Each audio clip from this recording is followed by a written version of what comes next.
freedom and liberation, and what's it look like to have a liberatory lifestyle? And how much of someone else's why am I leaning into? But that's not living into my liberatory desires and hopes. I am Johnny Moses Soto-Eltrogi, living in Brooklyn. Grew up the son of a evangelical pastor in a largely white community in this small rural town, or what would seem rural to a lot of folks. I was adopted, so my family is white, who adopted me, and I was the youngest of that group of siblings, all who were also white. So growing up as a black boy in an all-white community, and an all-white family, had a lot of impact on me over time. All of my G.I. Joes, were white, but I would take a Sharpie and color them in. So there was obvious signs of me trying to find something that I could attach myself to, even if I was making it up. I definitely felt alone in some capacity, especially being an extroverted, outgoing black kid in an all-white space in a white homeschool community did not work for me. So that was a piece that was really pivotal for who I am now. And I had a great growing up, I think, overall. My dad did a great job in really trying to create memories and experiences for us, even though he made, a pastor's salary. I played a lot of sports, a lot of team sports growing up. I played baseball for 12 years, played soccer, but also had proximity to nature and wilderness outside of our immediate town. We could walk to the woods, or we spent time playing in the woods. I was really athletic, and I was really fast. That was my thing. I was super quick.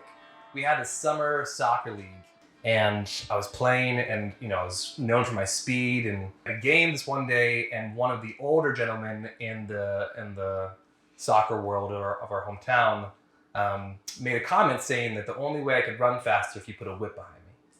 And everybody heard that, and there was kind of a collective gasp. But being the only black kid there, I learned that my defense was brush it off or lean into the joke and then move on. And so while I was playing this amazing sport that I love with amazing friends, I still had this piece that's pretty heavy of invoking slavery onto my body, and attributing much of my abilities to my blackness.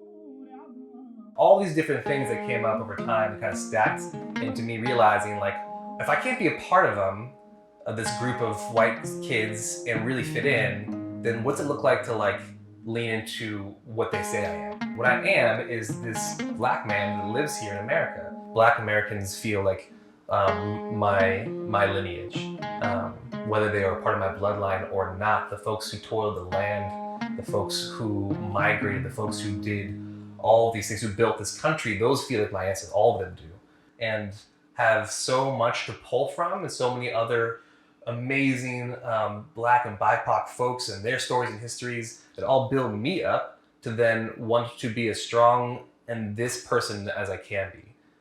Definitely by the time I was working towards leaving my hometown, I was feeling deeply stagnant and feeling a deep call for more, outside of the space I spent 20 years in. And it was loud, ringing in my ears, this call to leave, So it was really, when I left, there was no sadness. I was leaving family and friends behind, but I was 100% out the door, ready for it, I was being called towards just adventure, honestly. I think adventure, and I can see now, I think I was really being called to find where I belonged, or find a place that I felt both safe and I could be my whole self in. When I first left my hometown, I went to work for Outward Bound out west in Minnesota. So pretty early on, maybe my second year working there, I decided that I really wanted to bike the Continental Divide. This idea I want to bike the Continental Divide, that's gonna be my thing, right? I'm gonna find something, I'm gonna latch onto it.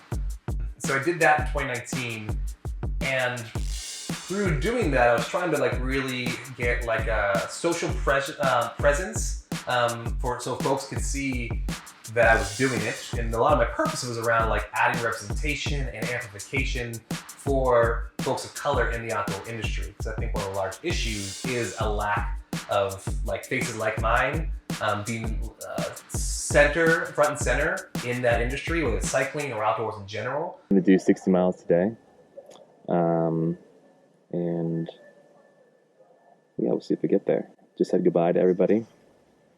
Kind of an emotional moment, Cycling the Great Divide was one of the biggest experiences, I think, of my life. Or I think that was the first big experience. And because of that one, many have stacked up on top because of the doors that opened up. But doing the ride itself was beautiful. It was devastatingly challenging.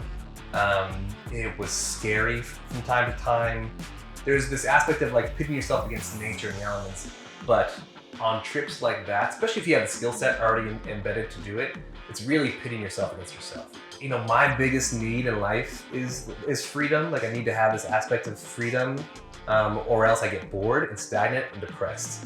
And that was the most free feeling experience I've ever had. Which also led me like, man, I want other people to be able to get to this space and get to this level of not even like competence and like athleticism, but like to find flow and beauty in doing something hard and connection to nature and the environment. Like that's such a prime, beautiful, sometimes overlooked in many places, like experience. And I think it's a really necessary one too. 2, 3, haul them up. Taking students onto expeditions was one of my favorite things of all time. Did that for about a decade. Taking students, especially from New York City, upstate for 3 to 5 day backpacking, overnight camping trips, was awesome. Also loaded with challenge in different ways, you know, like taking kids from city neighborhoods who have never been in the woods maybe, or never been outside of New York City from time to time. Like that's huge for them. And there's a lot that they're kind of like holding and going through. And so you have to both be there for them to move through that process while also moving them through the physical woods with a 30-pound backpack on. But the hardship is knowing some kids don't want to leave because what they go home to is much harder, right? And they found this essence of like of freedom and belonging in this group of other like peers from their school. And they know they have a harder time back home, the transition. The nature lessons and skills aside, what we're really trying to give the students is like this aspect of like how to work in a team, how to like rely on each other, how to be there for each other like emotionally, giving them like skill sets around communication and these different things. Freedom in relation to thinking of greater equity or highlighting the inequities in the outdoor world. To me, it feels two-parted, right? Because there's a real deep, pervasive social stigma that's been placed on who belongs in the outdoors, like who gets to be in nature in certain spheres, who gets to partake in outdoor sports and recreational sports. That is the narrative. This is for white folks, and the cities are for black folks. And I think that aspect of it is like, well, we gotta just reshape the way we think about that, right? It's not that, oh, that's white people shit. It's all of our shit, and we need to strip that away, and like that can be ours as well. We don't have to give that to these people, right? We can all share it. Like they can share, we can share, and there's a lot of love, I think, in that aspect of finding mutuality in the outdoor world. And that's hopefully what we can move into. But first we need to strip or change this narrative of who is allowed there. So there's that aspect of it. It's huge, right? There's a whole lot to just like really gone through. But then this other aspect of like actual systemic policies that are in place that aren't allowing folks to get out of their spaces into other spaces with the same level of ability that folks who belong to a privileged class have. And that stems from everything from like generational wealth to access to vehicle or public transportation, or, I mean, I could just keep going on the list, right? And that'd turn into underneath all that is so many folks who are finding both like joy and livelihood and connection and belonging by experiencing it and going out into the outdoors. I think that once we're open up doors to allow folks to have greater access or have like a changed narrative to a degree, that ability to find that feeling of freedom when we're in connection with nature can blossom so much quicker. You know, I work now as a racial equity coach consultant, working with nonprofit, for-profit government agencies around the country and deeper learnings around inequities and racism and oppression, and trying to put in new systems to create better policies that are more equitable towards marginalized staff or constituents or whoever it might be. I think also with diving pretty deep into being part of Team Onyx and now being the captain of Team Onyx, that's feeling like a really powerful potential of pushing back against the narrative of that society has on the compartment of Black Americans. In terms of Team Onyx or some of those experiences more recently and broaching into the AR world, there's been like everything from the real most common one is, hey, we're so happy you guys are here. And it's like, what you mean, man? I'm happy you're here too. Like, what the hell? Like, thanks, right? Like, I don't need your pity, gratitude. Like, we're doing the same thing you're doing. Like, although we have a specific mission, like, yeah, that just feels so demeaning to a degree and still othering. You know, we're doing the same sport. We have similar skill sets, maybe different perceptions of how to do things, right? Because of the way we're coming from it with our cultures. But yeah, it's demeaning. It still feels so like placing us over here, they're still doing this over here. The more we do that work, the more we show up in the spaces, I think the more we're able to break that down, name it, call it out, and continue to show up, that then makes those pathways hopefully somewhat easier for folks who come afterwards, right? I feel like that's been I feel like that's the historical trend of Black folks moving into spaces that they weren't allowed to before, you know, like we're doing this work now to make this easier for the folks who come after.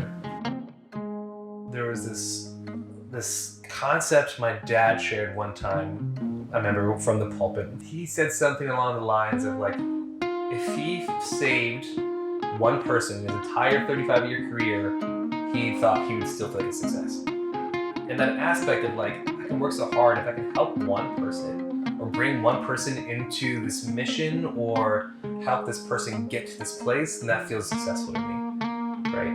And I think that aspect of driving for a greater good or service is deeply motivating. Got this. Come on, here, I feel like I've been placed here for some reason, or like something occurred, or the conditions were just right growing up that's led me to this place.